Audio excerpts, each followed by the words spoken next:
on kick waxing, there's a couple mistakes that I think people make, and I'll try to cover those for you and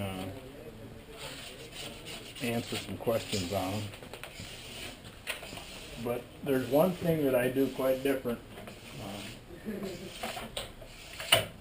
that really works well, and people think it's kind of odd when you first go out to do it, but it makes sense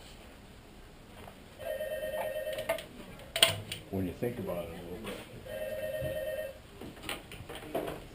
bit. This ski is missing the heel plate, but for what we're saying here, let's say the heel plate ends right here, because that's generally where it ends. Mm-hmm. So that's the end of your kick zone on the back of your ski.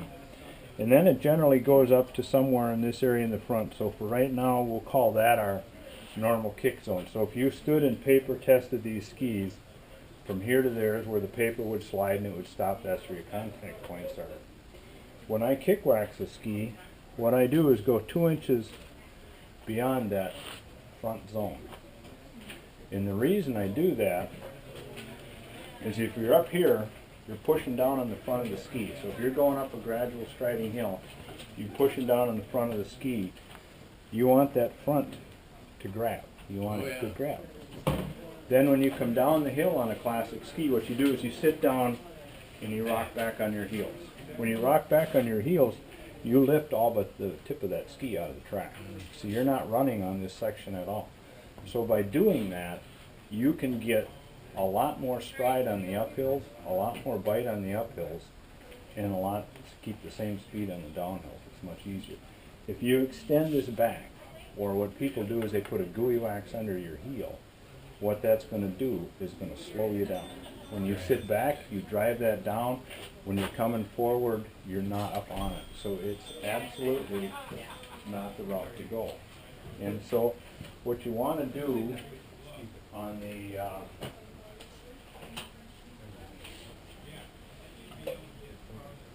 kick zone is you want to rough up. You're doing the opposite of everything you just did for glide. What you're going to want to do is sand this section up real well right here with about 180 grit sandpaper. And some people go sideways or go at an angle. I just go up and down. So you rough that up real well. And then what you want to do is iron in your first layer, or iron in a binder wax. Be our binder in this. And so you want to get that first layer in, and this is the key to all of it, is getting this first layer in nice and smooth. If this is all lumped up, what'll happen is your wax will stay all lumped up, and then it doesn't grab very well, and it drags. If you think about it, if you look at your kick wax, and it looks like somebody piled mashed potatoes on top of the ski, or if you've seen somebody like that, what happens is the tops of all those lumps are all that hit when you go to stride, and then they drag when you're gliding. So what happens then is you never really get good kick and you never really get good glide. So if you put it on there smooth and nice and even,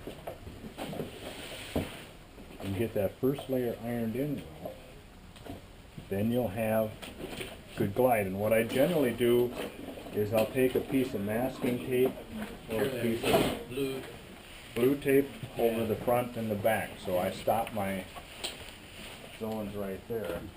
Do you ever find you get a buildup between your glide and your kick area where you've got the tape?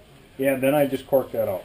Because if you've got glide wax, the kick wax won't stay there for more than a couple of K. It's not going to do anything for you. Okay, all right. So then you kind of work this in, and you want to make sure you work that kick wax in, and then cork it out while it's warm, and then let it set. And when you're done here, you should not be able to see on a ski where the kick wax starts and the glide wax ends. It should just be that smooth. And they run right into each other. Yeah. Glide wax. Yep, they run right in. As long as you've got the glide wax in there, if you go over this heel plate here with a little bit of kick wax, it'll pull right off within the first K or so. It's not going to stay on there. Oh, interesting. I really fuss with the tape to make sure the two part. Two are perfect, and I don't. Then you let it cool down, and it's very key when you let it cool down then, is then go over and rough this up with that cork again once it cools down. So you have a real rough surface right here, because then your other layers will stick to that real well. So then you just take your glide wax and put it on there in real nice light layers. And I always start from the edge and work in, simply because I'm not a perfect skier, so I tend to roll up on my edges a little bit, as much as I practice. And that way, if you start from the middle and work out, you tend to have the edges lighter.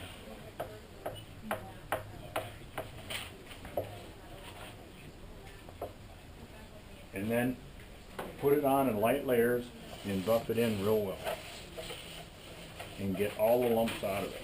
And if you want to look at the ski, I can put a bunch of layers on here, but if you want to look at the ski, it should just be absolutely smooth.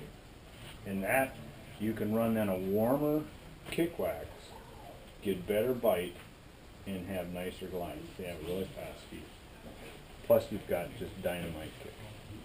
And it's all that couple inches. And one of the guys that skis on our team who's a really top-notch classic skier, and he'll do the 42K at Sealy and be in the top 5, top 8 probably. He got dropped by the lead pack a year ago. He stopped, waxed the front 2 inches of his skis, and caught the lead pack. So he couldn't get any kick because that 42K race starts, they do a descent, and then you basically climb to the high point. So that first 10K is all climbing of that race. And so he caught it just by waxing that front 2 inches. Use the wax and go all the way down. The binder's on very thin, so you can barely, if you want to look at the ski, the binder's on very thin, so you can barely see it. So when you get a binder on a ski, you got to feel it. So you go down and you want to feel it. Especially if you use a clister for a binder or something like that, then you want to be able just to, when you run your finger up the ski, you'll feel it. And then the key to that is once you've got it on there nice and smooth, then rough it back up with that cork before you wax on it. Let it cool all the way down and rough it back up. But it should be one of those where it's not lumpy is the big thing. As long as it's smooth, it can be a little thicker, but if it's lumpy, that's where you run into the problems where it drags and you don't keep it out of it. So it's very smooth is the key to that. And it's when you're going down in temperature with the wax, then you take it down, put binder on again. Yeah, you can go, in kick wax, you can keep putting warmer on, but it's difficult to go the other way, so that's when you have to go down. And as long as I was doing that, then I would resand the base up a little bit again and put the binder on. And if you're going down in temp again, it's generally a little colder and it's a little more abrasive snow, and you're sure you're kicking off a little easier, so you want to make sure that you've got it sanded well, that you've got the binder ironed in well, and then put your hard wax on. But you can keep going warm. And you can go backwards a little bit from how they're going.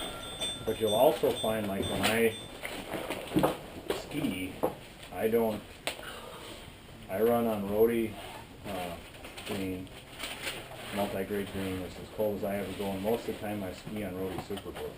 And I'll ski in every temperature on Rhodey Super Blue. I'll ski real cold on Rhodey Super Blue.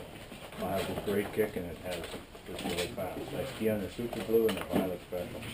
They're both just absolutely great bite and really nice.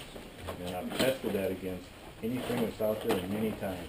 It's not only me, I've gone out with 5 or 6 different people in 20 pairs of skis. And we wind up with Rhodey Super Blue, Rhodey Multi-Grade Blue, or Rhodey Violet almost all the time. If you've got several layers of real soft kick wax on, You're just mushing. and my point is if you put it on there really smooth, it gets cold again, you don't have to put a soft wax or a hard wax on. You just run Super Blue and put it on and go. If you've got it on there real thick, that's going to bite. But I haven't seen where the thin layers bite at all. The stage is real smooth and I have a very good kick. And again, it depends on the course. If you're skiing more of the guy that won more a classic last year and never waxed his skis. Double fold with a pair of skating skis, double fold the whole course. So you can't do that at City Hills and you can't do that at the Berkeley.